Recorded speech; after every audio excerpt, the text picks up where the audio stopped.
Hey everyone, it's Lexi. So in today's video, I'll be sharing with you the top books of 2024. So I narrowed down the top 10 books that I read over the course of last year.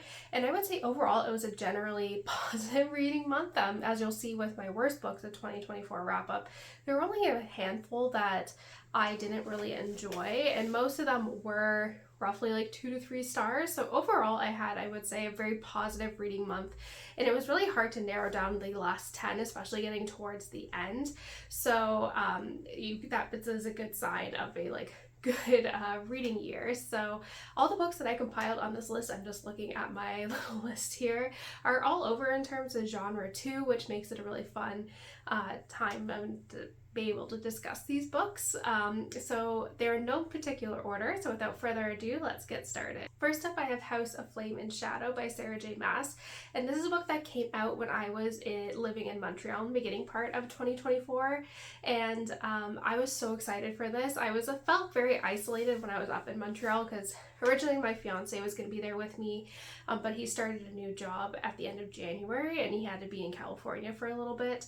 So I was living in Montreal by myself, and this book came out and I was like so looking forward to it because it really occupied a lot of my time and I was very much anticipating it. Although this is not my favorite of the Sarah J. Maas books, I was very interested to see how, the cliffhanger from the second book would kind of play about in this one, and I was fully engaged the entire time. I think I read it within a week. I dedicated a lot of time outside of work to reading it. It was just a lot of fun. Like I said, this is not my favorite of Sarah J. Maas's works, but I still found it a very fun and engaging read. So because it was able to distract me during this time, I think it worked. Like I said, it was a really fun read. So like I said, I really enjoyed this one. Next, this was another one that I read in Montreal, and I brought my big books, like my really think chonker of books with me. So it worked out too, because I was just on my own so much that I would read so much on the weekends or after work and those type of things.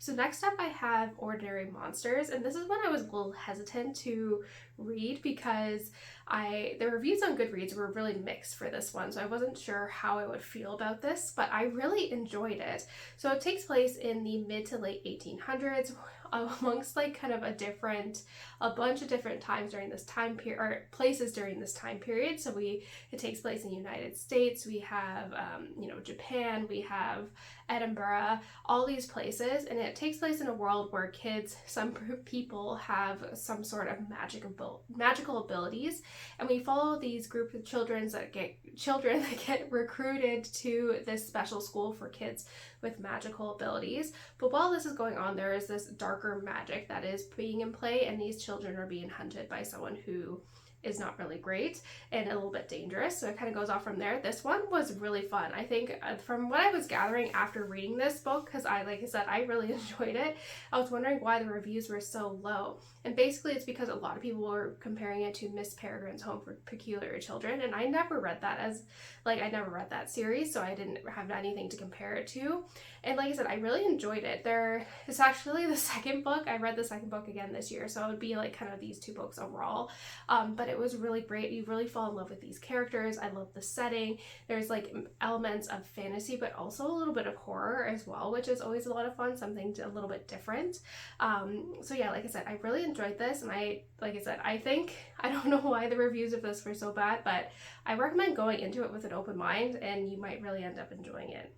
Next up, I have The Running Grey by Robert Galbraith. This was kind of the last of the big chonkers that I brought with me when I was in Montreal, and this one, it was massive. I think it's close to 1,000 pages or maybe slightly over, but I read it within a week as well. I was totally engaged. This is the newest installment in the Cormoran Strike series, and it follows Robin going undercover in a cult. So Cormoran, who is a private investigator, is approached by this affluent family whose son they've lost contact with him. He's been involved with a cult, and they want to know what is going on because all contact with him has been cut off. So Robin goes undercover, and it goes from there. This one was super suspenseful. I felt like the writing of it, in terms of it being undercover, and the stakes are high for Robin and you're just on edge if people are going to figure her out, all these things. It was super suspenseful, and kind of organized religion to that extent I do find terrifying just in general. So it was a bit of a, you know, scary read for me at least, but I really enjoyed it. It was super suspenseful. It didn't feel like a 1,000-page book, and I'm very curious to see what, I feel like the next book is when we're really going to get into Cormoran and Robin's relationship, because they were separated with Robin being undercover at this religious cult. They didn't really have a lot of contact with each other, so I think that is kind of building in the next one. So like I said, I really enjoyed this. It was super suspenseful, and I can't wait to see what happens next. Next, I have The Rise and Fall of the Dinosaurs. This was an audiobook that I listened to when I was driving back home from Montreal, which was roughly like a 9-hour car ride, and I was totally engaged with this the entire time. As a kid, I loved dinosaurs. I wanted to be a paleontologist, but then I realized that I burn too easily in the sun despite my, you know, Greek background, and I don't like physical labor. So I have still, even as a kid, I've always found dinosaurs interesting, and this is told from a paleontologist where he's talking about the different, you know, eras of dinosaurs, how dinosaurs became to kind of essentially kind of rule the world for like many years, and eventually what led to their extinction. I think this book is really interesting. Like I said, the audiobook I really enjoyed. I do prefer nonfiction audiobooks, and this was one that was on my TBR, and I loved it. I even picked up The Rise and Reign of Mammals, which is his newest book, and I enjoyed that as well. But I think if you're a dinosaur nerd, you would love this. Like, I just found so many interesting things, and because he's a professor in, you know, paleontology, he does research in this area. You can tell like it was well written and well researched, and, you know, as accurate as it could be, but he writes it in a way that I don't think is very, you know, alienating. It doesn't feel like an academic read. I feel like you're not reading a history book or a science book. It's more, I felt like it was digestible for a wide variety of audiences. So I think if you were a, you know, dinosaur nerd like me, you definitely would like this one. Next, I have Emily Wilde's Encyclopedia of Faeries. So I read the first 2 books in this series this year, and I really loved it. It kind of gave me Spiderwick vibes and the Folk of the Air trilogy vibes, and I really love this. I read this in the springtime, and I felt like that was the perfect time to kind of read this, even though the first one kind of takes place in like a winter tundra, but it takes place in the early 1900s, where we follow Emily Wilde, who is kind of a professor of fairies, and she has a very strained relationship with her co-worker Wendell, and she is working to try to complete her encyclopedia of fairies. So it kind of brings her to this remote northern country where she's trying to kind of compile her encyclopedia, and Wendell has to tag along, and it goes from there. I would say this is like if you were a fan of Spiderwick or the Folk of the Air trilogy in terms of how fae are described, in terms of like, you know, they have sharp teeth, they're kind of ugly, those type of things, I think this would be perfect for you. It is a little bit on the cozy fantasy side, but I think there's enough fantastical elements to, you know, add some excitement to this as well. So this became one of my favorite series of the year, and I highly recommend it. Next, I have Funny Story by Emily Henry. This is her newest release that came out in the springtime, and I really love this one. I think I've enjoyed Henry's kind of most recent reads, especially like Happy Place, and I really love Funny Story. So I didn't really like Beach Read, which I think is her favorite one. So her books are definitely growing on me, and this one I really enjoyed. So it follows 2 people who were in a very committed relationship, and their significant others break up with them so they could be together because they were childhood friends. So kind of left with nowhere to like live, Daphne, our main character, ends up moving in with her, I guess, who the other person within the relationship that was dumped, and so they decide, in order to get back at their, you know, significant others, they're gonna pretend to fake date. I really love this one. Like I said, Emily Henry, I think I've enjoyed. I think her books have gotten better, and so I think I like this one slightly more than Happy Place, but I really enjoyed Happy Place. But this one was a lot of fun.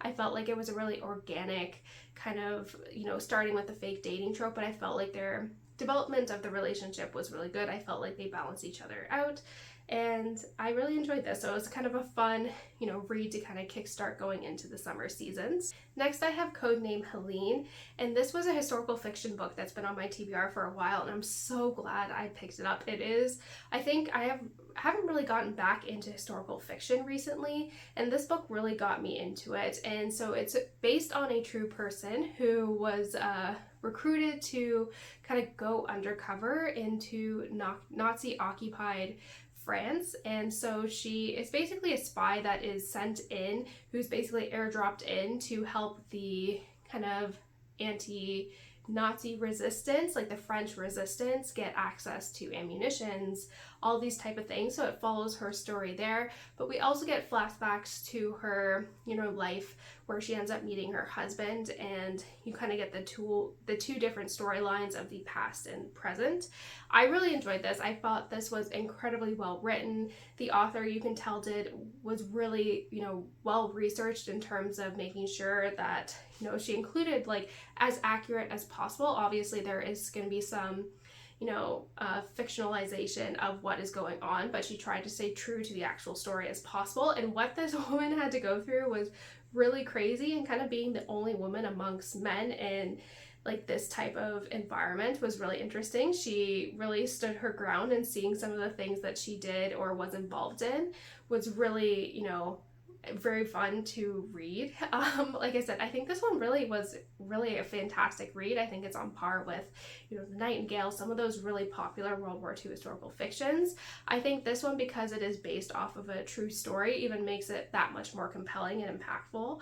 So if you're looking for a new historical fiction that you haven't really heard a lot about, I recommend you really check this one out. You won't be disappointed. Obviously, I had to include The Grey Wolf by Louise Penny. Louise Penny is my favorite author of all time, and this was her newest release in the Inspector Gamache series. So it involves Gamache, who discovers that his apartment in Montreal has been broken into, and that kind of leads to a string of events taking place that leads to the discovery of something much bigger on a global scale happening. So I'm trying to be as vague as possible with this one, but I really enjoyed that. This one was kind of a departure from what we've kind of seen within the other Gamache books. In particular, this series follows Inspector Gamache, who's head of the homicide department in Montreal, and a lot of his murder mysteries involve a small town called Three Pines, and there's very much a sense of found family, or that feeling that you have when you're watching Gilmore Girls with the town and just the sense of,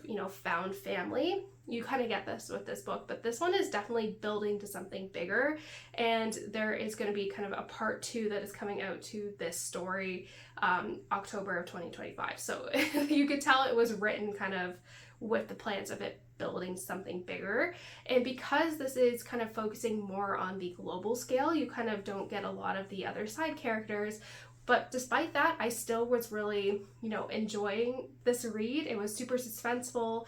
It kept me on the edge of my toes, and you kind of, especially towards the end, you're kind of, each paragraph, it might be things that are going on within the same time, but something that's happening, in, France, Rome, like Montreal, like all these things. So it made that kind of jump in perspective really suspenseful and kept the story going, because then everything was kind of building and escalating.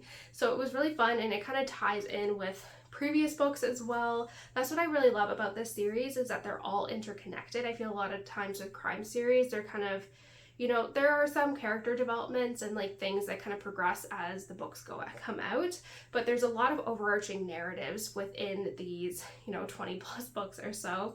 So I really enjoyed this. Obviously, like I said, I'm super excited for the next book to be coming out within the fall season. Next, I have We Solve Murders, and this is a book that I read at the end of the year, and I really enjoyed it. I love Richard Osman. I love the Tuesday Murder Club series, and this is his newest series that he's created. So it follows, again, kind of a ensemble cast where we follow Amy, who is a kind of high-end bodyguard who works for this company that kind of cater to rich people, I guess, that need, private security. And so she's tasked with making sure that she is keeping safe this really famous and prolific author who's really rich on her private island. But while this is going on, there are a string of murders taking place that are somehow connected to Amy's past clients, and it's making it seem like she is the one that is responsible for these murders, and there's someone out to get her as well. So that leads to the involvement of her father-in-law, in addition to this author, as well, as they're trying to kind of jet set around the world and figure out what is going on. If you are familiar with the Tuesday Murder Club, it is basically, I think one of the standout things is, despite it dealing with like murder mysteries or those type of things with something with dark subject matter, I think what really makes that series and his writing stand out is the characterization of the characters, the personality, the banter, the humor that is interwoven into this murder mystery setting. So it's very, I would say, different than a lot of the, you know, traditional crime series. And this book, again, had that sense of humor. I really love the characters, and I can feel that, you know, even though this is the first book in the series, where this is going to go, that sense of warmth, these characters, and just getting attached to them. So I think if you are a fan of his, you know, previous series, this one was a lot of fun as well, and it was a joy to read at the end of the year to kind of round out all of my reading for 2024. And lastly, I have A Sorceress Comes to Call by T. Kingfisher.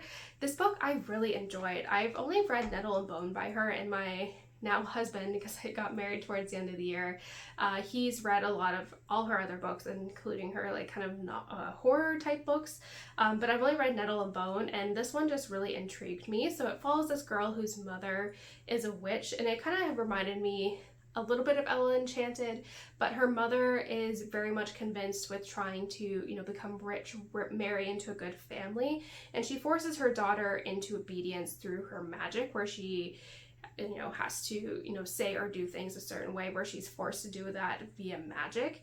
And so the mother ends up swindling this kind of older bishop into marrying her, and it kind of goes off from there. I really enjoyed this. I think it kind of has that fairy tale element to it in terms of like the sorceress, and like, you know, that there's something bad happening, and the build up towards the end and like everything leading to that pinnacle point was really a lot of fun to read, and I really enjoyed it. So like I said, this book was really great. I really enjoyed it, and if you're looking for like kind of that, you know, fantastical fairy tale kind of story, I think this would be the perfect book for you to read. And I read this kind of around the fall time, and I think that's the perfect time to read this one. So that's it, guys. Thank you guys so much for watching. I hope you enjoyed this video. Let me know in the comments below what some of your favorite books were of 2024 and all of that fun stuff. So yeah, thank you guys so much for watching. Don't forget to give this video a thumbs up, and I'll see you guys next time. Bye, guys.